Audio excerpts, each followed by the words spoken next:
ഈശോയിൽ സ്നേഹം നിറഞ്ഞവരെ, കൂടെ വസിക്കുന്ന ഒരു ദൈവമാണ് നമ്മുടെ ദൈവം.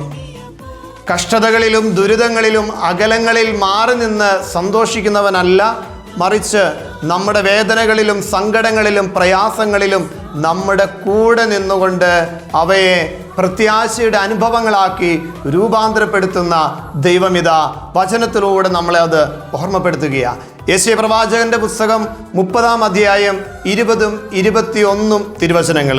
യെശയ്യാ പ്രവാചകന്റെ പുസ്തകം 30-ാം അധ്യായം 20-ഉം 21-ഉം തിരുവചനങ്ങൾ.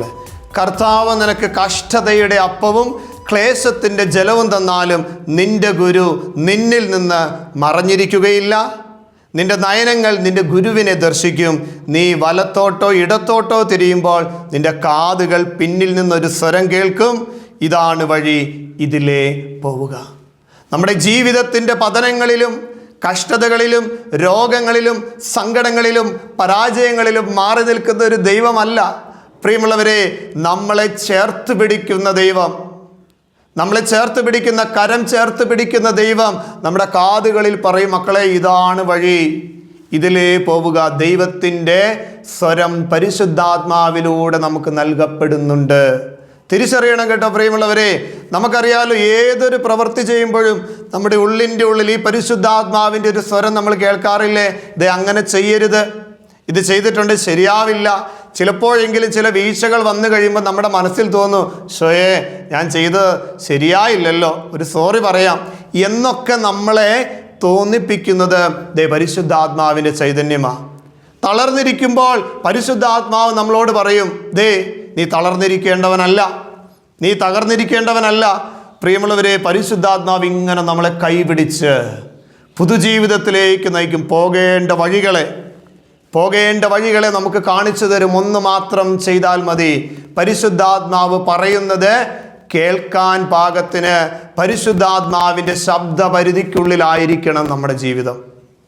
ദൈവത്തിൻ്റെ സ്വരം പരിശുദ്ധാത്മാവിലൂടെ വെളിപ്പെടുത്തി നമുക്ക് കിട്ടുമ്പോൾ അത് കേൾക്കുവാൻ പാകത്തിന്, ഇതാ ലോകത്തിൻ്റെ ശബ്ദങ്ങളിൽ നിന്ന്, ലോകത്തിൻ്റെ മറ്റിടങ്ങളിൽ നിന്ന് ദൈവത്തിൻ്റെ സ്വരം ശ്രവിക്കുവാൻ പാകത്തിന് എൻ്റെ കാതുകൾ ഒരുക്കമുള്ളതായിരിക്കണം. പരിശുദ്ധാത്മാവ് നമ്മളെ ഓർമ്മപ്പെടുത്തുകയാണ്, നിൻ്റെ കാതുകളിൽ നീ ഇടത്തോട്ടോ വലത്തോട്ടോ നീ എന്തു ചെയ്യണം, നീ എങ്ങനെ മുന്നോട്ട് പോകണം, നിൻ്റെ ജീവിതത്തെ എങ്ങനെ ക്രമീകരിക്കണമെന്ന് പരിശുദ്ധാത്മാവ് ഇങ്ങനെ പറഞ്ഞു തരുന്നുണ്ടെന്ന് അത് കേൾക്കണം.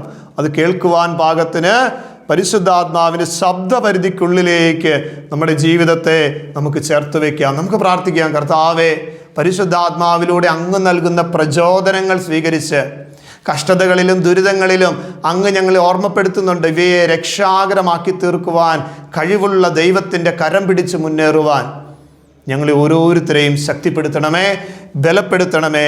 ദിവ്യകാരുണ്യനാഥൻ്റെ ആശീർവാദം സ്വീകരിക്കുമ്പോൾ ഇതിനുള്ള ഒരു കരുത്ത് ഞങ്ങൾക്ക് നൽകണമേ. ഇന്നത്തെ ഞങ്ങളുടെ ജീവിത മേഖലകളെല്ലാം കർത്താവെ സമൃദ്ധമായിട്ട് അനുഗ്രഹിക്കണമേ. പരിശുദ്ധാത്മാവെ ഞങ്ങളെ വഴി നടത്തണമേ. ആമേൻ. പരിശുദ്ധ പരമദിവ്യ കാരുണ്യത്തിന് ആരാധനയും സ്തുതിയും പുകഴ്ചയും ഉണ്ടായിരിക്കട്ടെ. പരിശുദ്ധ പരമദിവ്യ കാരുണ്യത്തിന് നേരവും ആരാധനയും സ്തുതിയും പുകഴ്ചയും